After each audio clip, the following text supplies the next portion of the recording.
Tenho recebido cartas e mais cartas de pessoas que estão se tornando um tanto preocupadas no meio do emaranhado de ideias e pensamentos que surgem e que surgiram recentemente de uma maneira muito crescente na cidade do Rio de Janeiro, com transmissão via satélite para todo o mundo. Eu agradeço a carta de um distinto advogado que pondera sobre o perigo de pessoas se desviarem por falta de um conhecimento certo. E eu dou plena razão a este pensamento. Estou então determinado a fazer destas mensagens, destes encontros, alguma coisa que possa efetivamente ajudar. E nós temos aqui na Escola Bíblica do Ar os cursos bíblicos que nós oferecemos. Este curso aqui, ele estuda as doutrinas bíblicas. Não são doutrinas necessariamente do pastor Davi Gomes, mas são extraídas da Bíblia.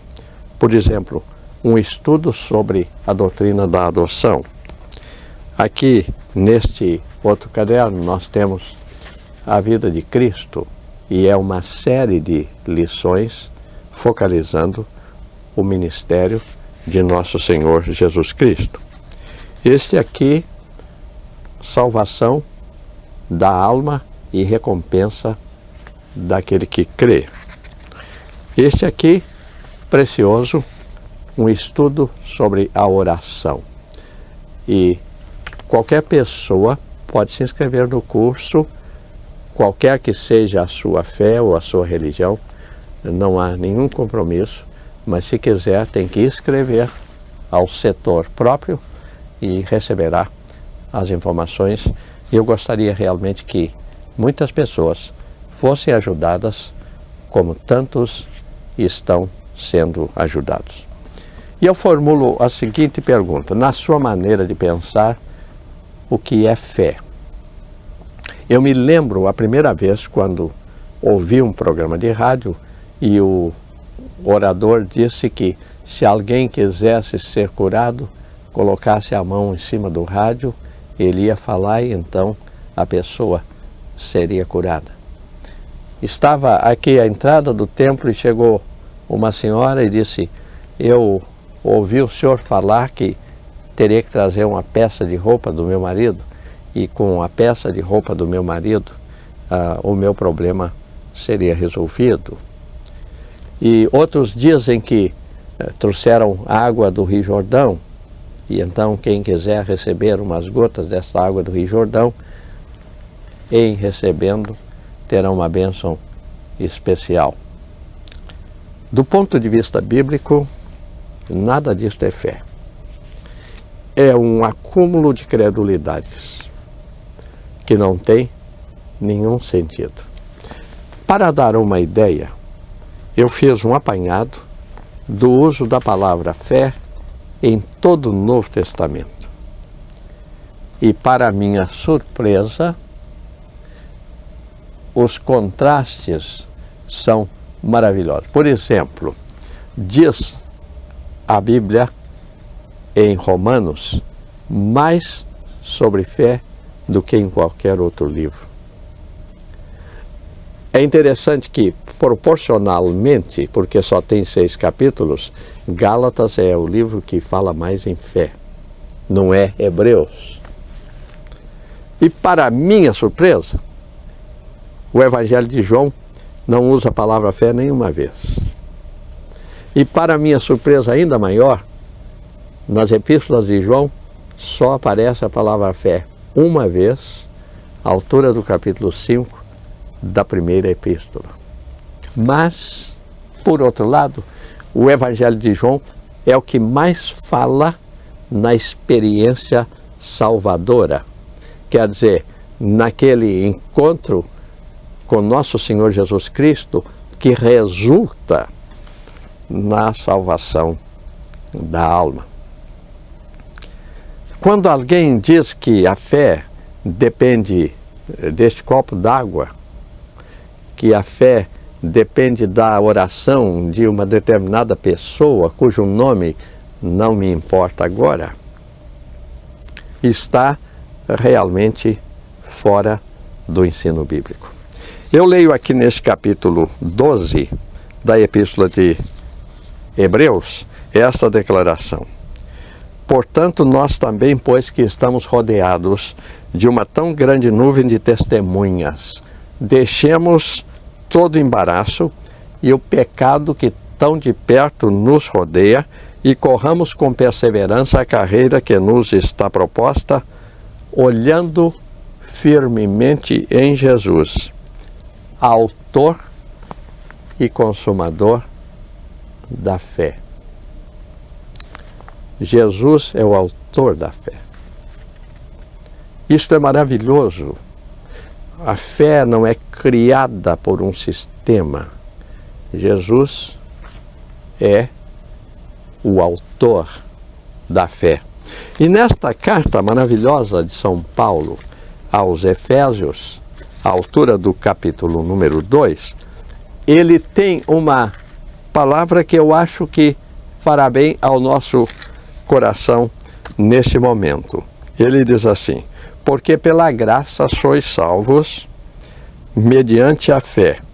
Isto não vem de vós, é dom de Deus. Não vem pelas obras, para que ninguém se glorie. Porque somos feitura sua, criados em Cristo Jesus para as boas obras, as quais Deus antes preparou para que nelas andássemos. Ninguém é salvo pela fé. Nós somos salvos pela graça, mediante a fé. A graça é a fonte, a fé é o meio como. Estive em 1943 pela primeira vez na cidade de Ijuí, no Rio Grande do Sul, e levaram-me lá para aquela famosa fonte do Ijuí. Estava mais ou menos começando. Eu me lembro que ofereceram água, disseram, pode levar quanta água queira, que a água aqui não acaba. E quem me levou encheu vários vidros e levou. 10 anos depois eu voltei a Ijuí. E a fonte tinha sido ampliada e a água não tinha terminado. Em 1992, de 43 para 92, imagine, a fonte continua produzindo mais água do que em qualquer tempo. A graça é a fonte. A graça de Deus é suficiente para salvar todo aquele que nele crê, na pessoa de Jesus Cristo. Mas o meio de aplicar a graça ao coração humano é a fé. Houve um silvícola que andou pelo Rio nos anos passados e ficou encantado com uma pia e uma torneira lavando as suas mãos. Então ele andou pedindo por aí e lhe deram uma pia e lhe deram uma torneira. E ele chegou na aldeia e fixou a torneira e deu um jeito de colocar a pia e queria água, mas não tinha água. Faltou o cano, faltou a fonte. E há muita gente que acha que já encontrou a solução, mas que realmente está sem cano e está sem fonte. Há muita gente que está dentro deste ensino do Evangelho de São Mateus, no capítulo 7, quando Nosso Senhor tem uma palavra contundente a respeito daqueles que pensam que estão salvos, mas que salvos não estão. E eu não me canso de ler estas palavras encerratórias do Sermão da Montanha. Ele diz assim: entrai pela porta estreita, porque larga é a porta, espaçoso o caminho que conduz para a perdição, e muitos são os que entram por ela, porque estreita é a porta, apertado o caminho que conduz para a vida, poucos são os que a encontram. E muitos me dirão naquele dia: Senhor, Senhor, não profetizamos nós em Teu nome? Em Teu nome não expulsamos os demônios? Em Teu nome não fizemos muitos milagres? Então lhes direi claramente: nunca vos conheci, apartai-vos de mim, vós todos que praticais a iniquidade. Então, não é uma questão de dizer, eu estava saindo aqui da igreja e vi um carro escrito assim: eu creio em Deus.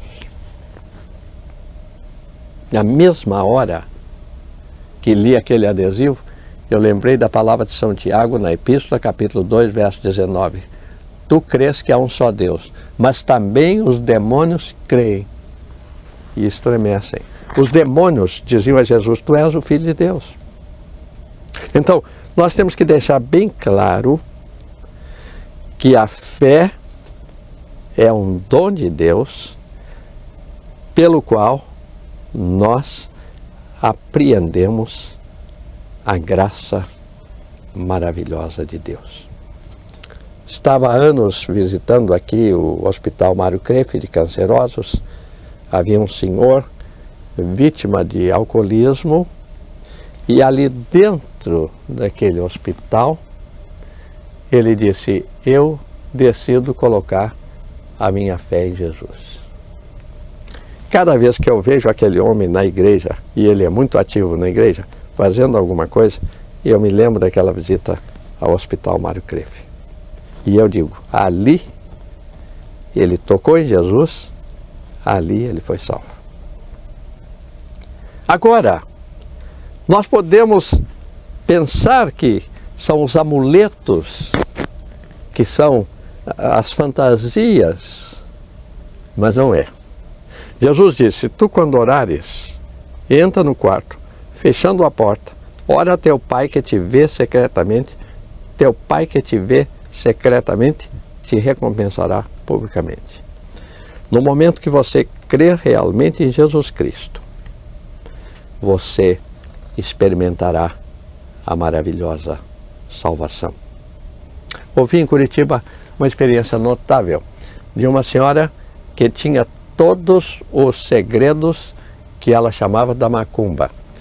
Ela mexia com os espíritos, com os orixás. Ela estava completamente fora de Deus. E aquela mulher, um dia, no desespero da sua alma, ajoelhou dentro do quarto e disse, Jesus, se tu existes, se Deus salva, eu quero ser salva. No dia seguinte, ela encontrou um senhor que a levou à igreja e hoje está ativa na igreja. Qualquer que seja o seu problema, Jesus é a solução, mais ainda, Ele é a única solução. Deus assim o ajude a entender. Amém.